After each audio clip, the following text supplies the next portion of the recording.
So nagkaroon ka ba ng unoriginal content kahit sa iyo yung mga video na yun? So paano ba tayo mag-a-appeal kay Meta sa ganitong paraan? So tara. So i-click lang natin yung tatlong line and then dito help and support.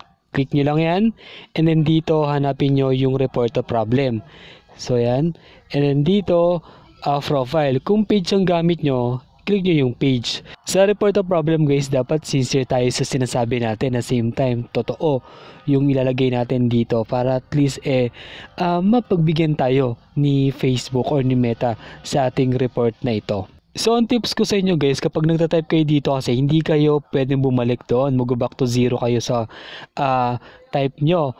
Dito guys, pwede kayong mag-type muna doon sa may text message niyo and then i-edit nyo na lang para malagay nyo yung, makopy nyo yung link and then yung video link and then i-copy nyo pagtapos na and then i-paste nyo dito sa report a problem ninyo.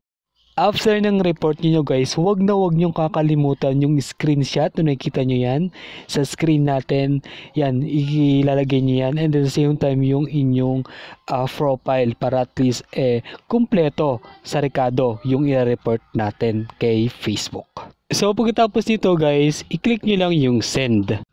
So hindi natin alam guys kung error or glitch lang to dahil marami nga content creator ang nagkaroon ng unoriginal content. So disclaimer lang guys, bago kayo gumawa ng ganito, kailangan talaga sa iyo yung mga video na to. So sana makatulong.